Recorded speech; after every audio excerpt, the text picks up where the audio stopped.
It looks like bread, it tastes like bread, but your body knows the difference. The grain in your kitchen barely existed a century ago. It was bred to survive a factory, not your digestion. So if modern bread feels like it's sitting heavier than it used to, you're not imagining it, and it's not just your age. The grains we're talking about today are different. People grew them, ground them, and lived on them for thousands of years. They fed empires. They were planted, harvested, and milled by hand for longer than recorded history goes back. And then, in about 3 generations, we swapped almost all of them out for one heavily modified grain and called it progress. Almost nobody went back to find out what we left behind. But today, we are going back. 15 ancient grains that ordinary people ate every day, what each one was used for, and exactly how you bring them into your own kitchen without turning cooking into a science project. Most of these sit right next to the regular flour at the store. You just have to know what you're looking for. And stick around, because number 1 on our list is the only wheat on Earth that was never genetically crossed or modified by human hands.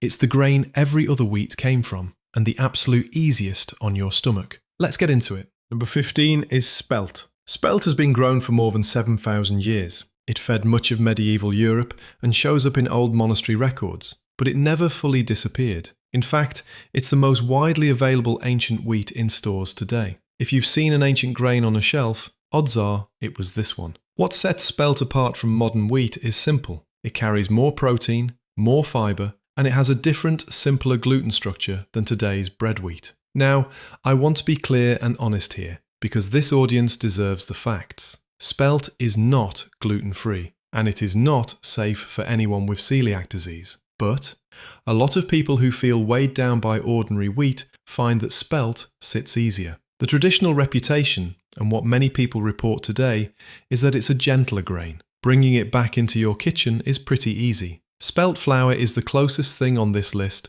to a 1-for-1 swap for regular flour. The simplest start is to replace the flour you use to bake your pancakes, muffins, and bread with spelt flour, and see how you like it. You get a nutty, slightly sweet flavour, and a grain with a much longer history behind it. Number 14 is spelt's older, tougher cousin. It's a grain that actually fed the Roman legions. Number 14 is emmer, which you'll almost always see sold under its Italian name, farro. This is one of the oldest cultivated foods on the planet. Emmer was a staple of ancient Egypt and a workhorse grain of the Roman world, the kind of food that fed armies and ordinary households alike. It's still eaten across Italy today, and it's deeply woven into traditional cooking in part of India as well, where it's long been valued in Ayurvedic eating. What makes emmer worth your attention is its high fibre content and something called resistant starch, the kind of starch that doesn't spike your blood sugar the way refined flour does. It's also notably high in lysine, an amino acid that most grains are actually short on.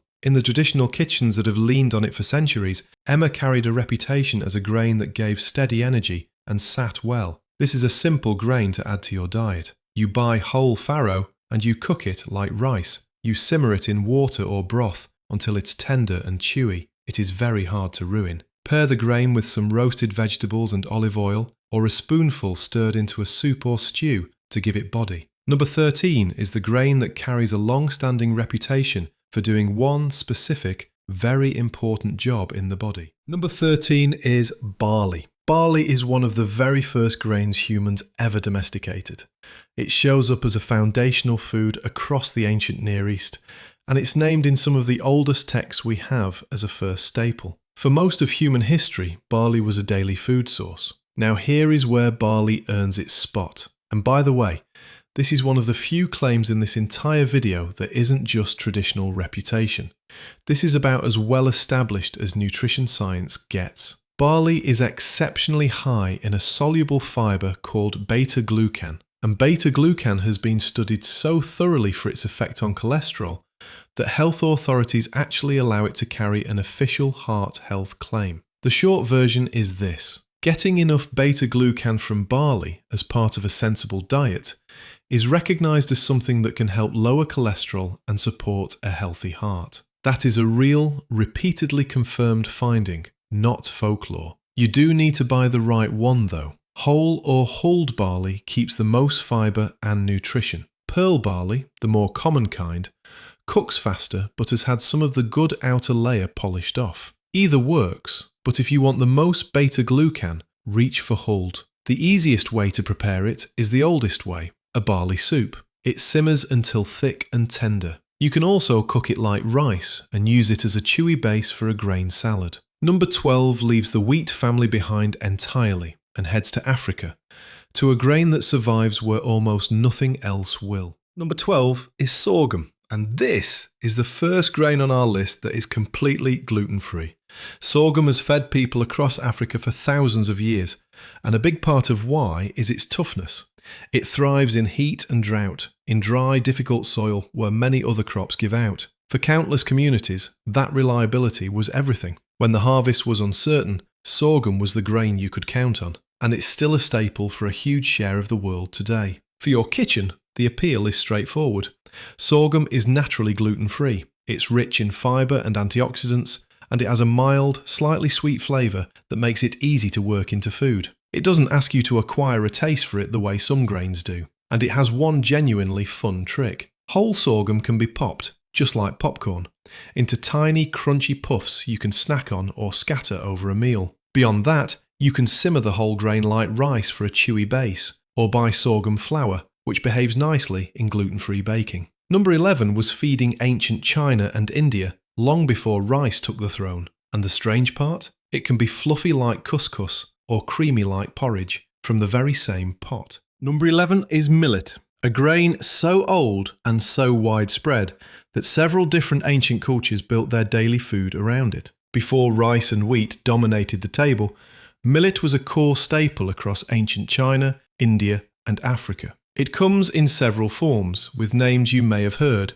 like pearl millet or finger millet. It's humble, it's cheap, and it's been nourishing people for longer than most of the famous grains. Millet is also gluten-free and a good source of magnesium, a mineral that many people are short on. It's also known for being gentle and easy to digest, which is why so many traditional cultures reached for it when the stomach needed something soft and settling. What I like about millet for a beginner is how flexible it is. Cook it with a little less water and it comes out light and fluffy, like couscous. Cook it with more water and a little longer and it turns soft and creamy, like a porridge. Same grain, but you can end up with two completely different meals, depending on nothing but how much water you add. The simplest start is a warm bowl of millet porridge in the morning, cooked creamy and finished with a little honey and fruit, or a handful of nuts, so it's comforting instead of plain. Number 10 takes us to Ethiopia, to the smallest grain in the world and a bread you eat with your hands. Number 10 is Teff, and it holds a title no other grain can claim.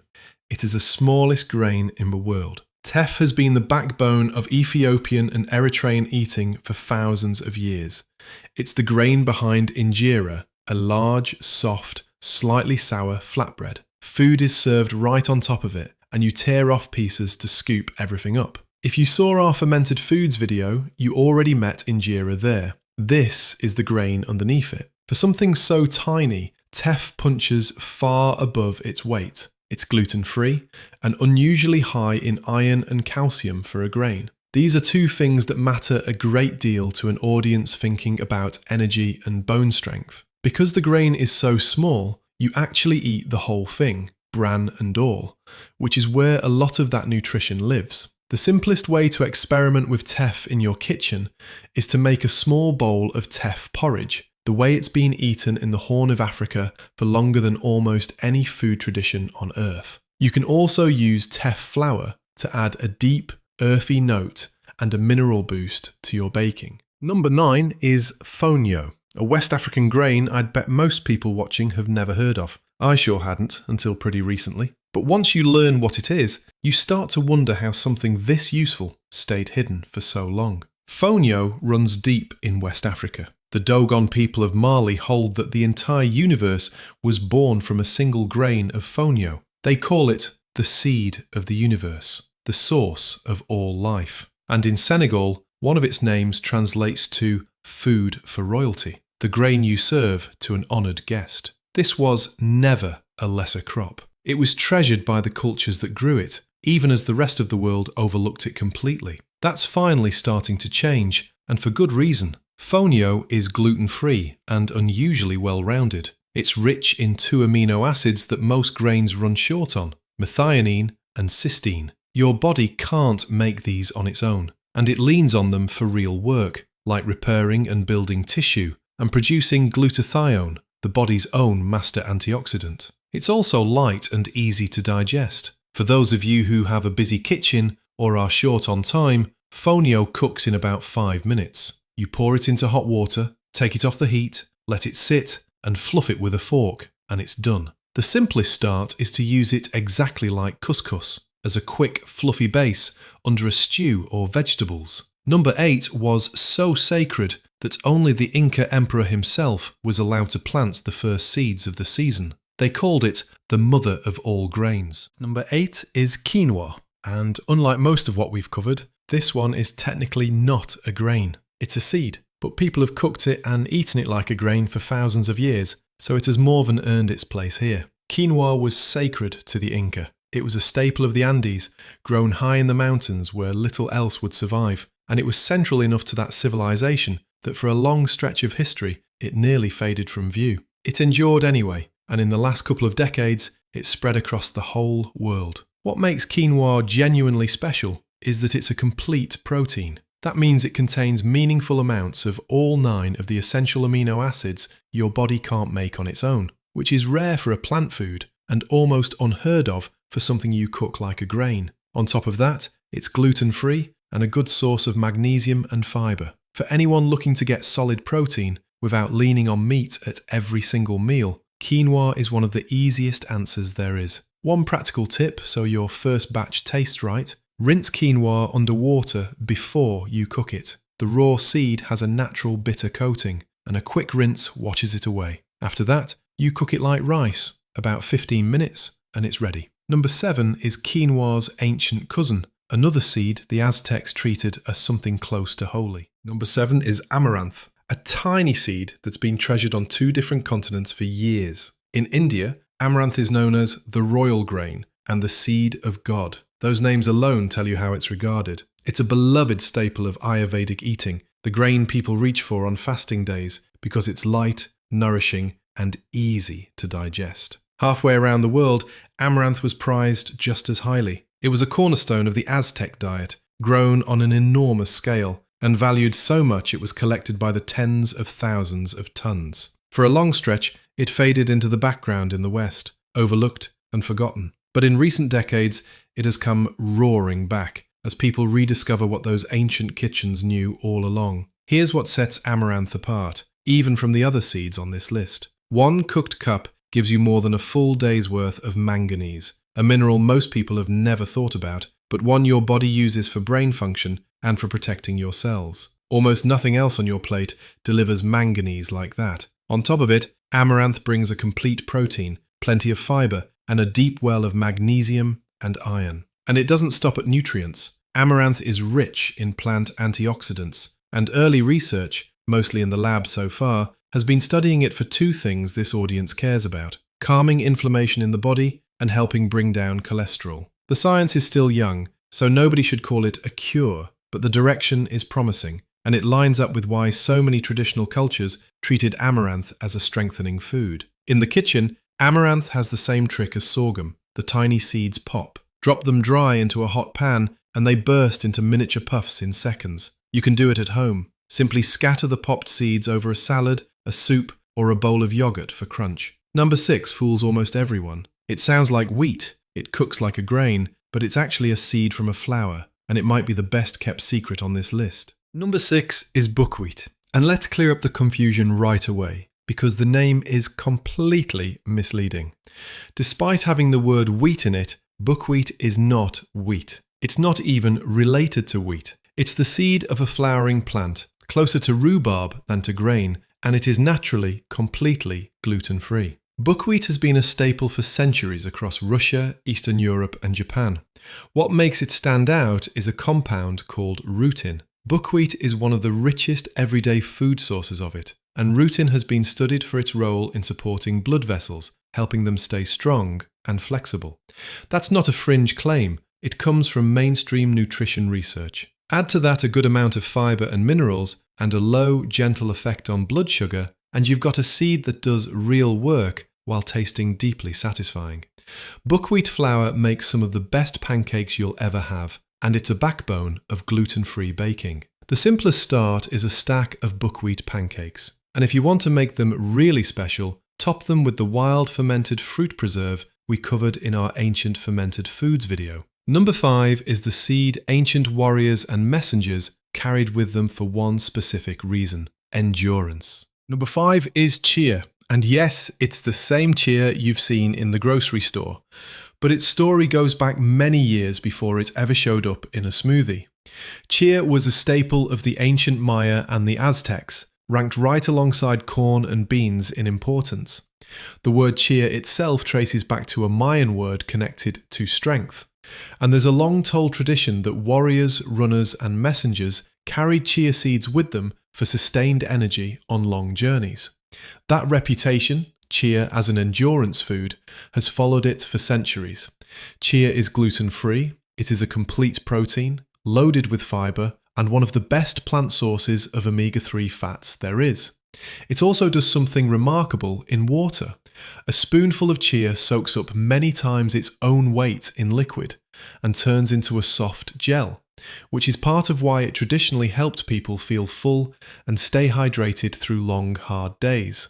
And for your kitchen, chia is, without question, the single easiest item on this entire list, because it requires no cooking at all. Stir a spoonful into water or milk and let it sit, and you've got chia pudding. You can also use a chia gel as a simple egg replacement in baking.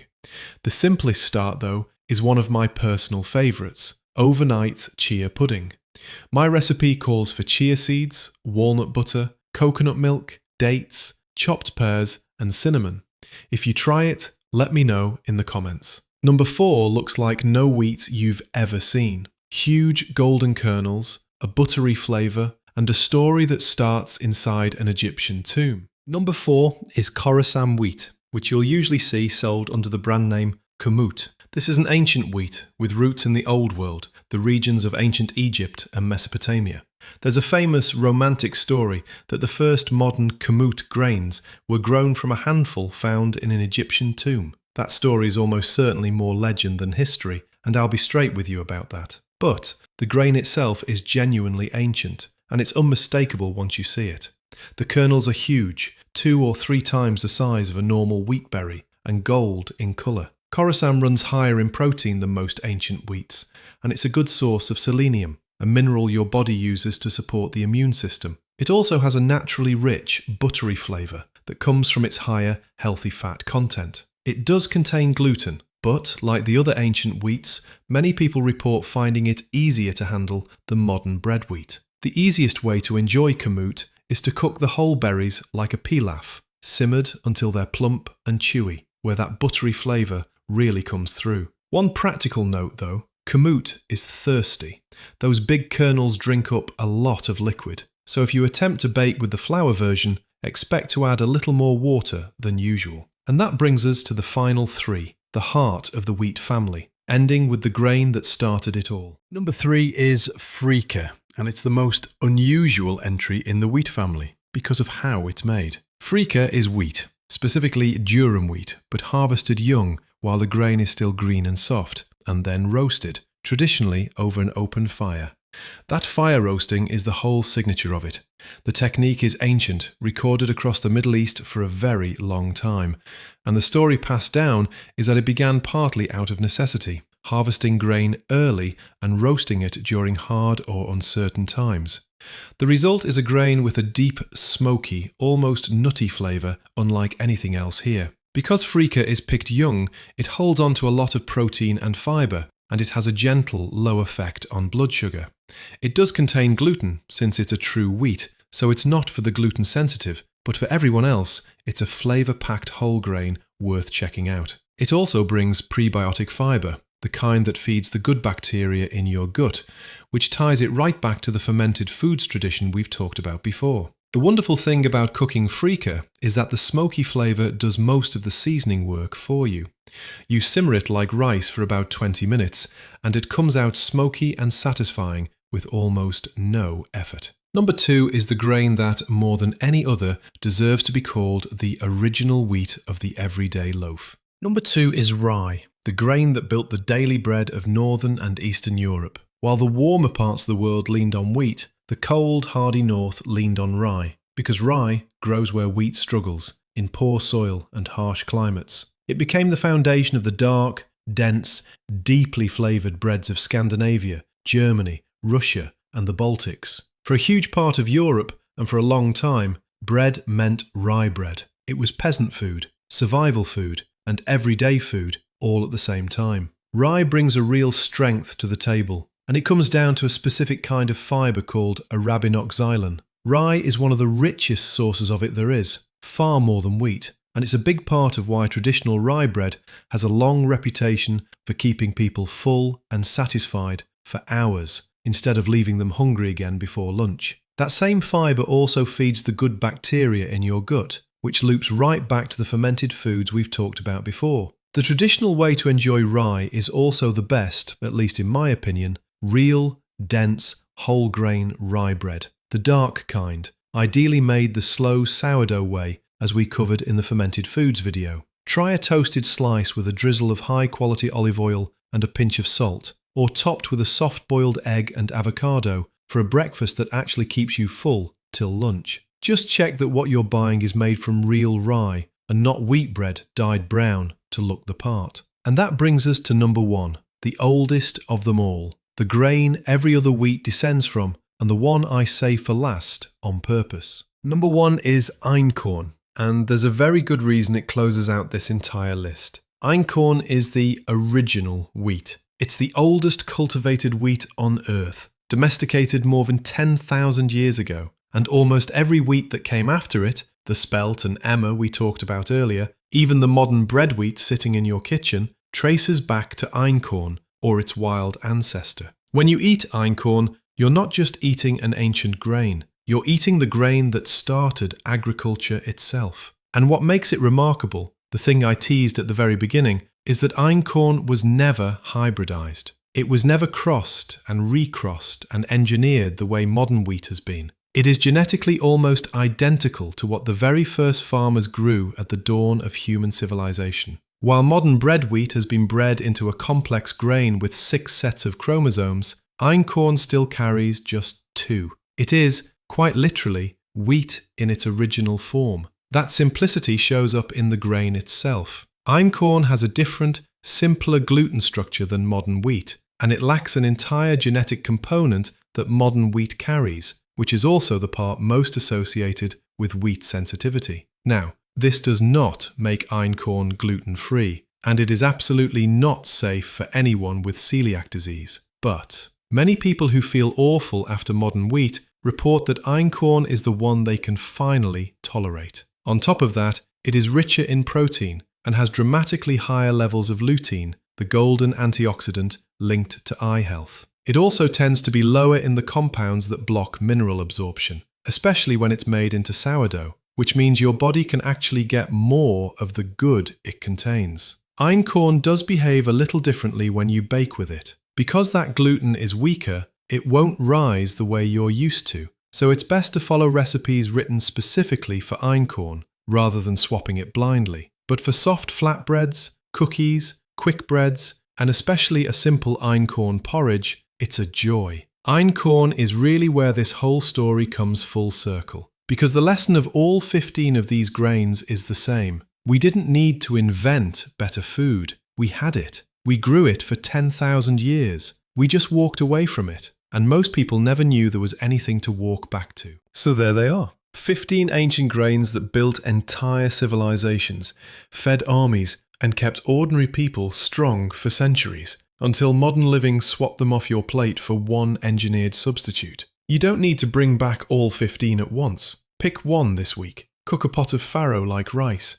Stir together a bowl of chia pudding tonight using my recipe, or swap the flour in your next bake for spelt. And if you want a simple place to start, not just with grains, but with getting back to the old ways across your whole life, we put together a free guide called the Natural Living Starter Kit. It's the everyday swaps that pull modern junk back out of your kitchen, your medicine cabinet, your home, and replace it with what people relied on for generations. The link is in the description, and it is free. And if you haven't seen our videos on ancient fermented foods and fermented drinks that modern people stopped eating yet, they're the perfect next step from here. The links are on your screen. Take care of yourself, and we'll see you in the next one, here at the Natural Living Library.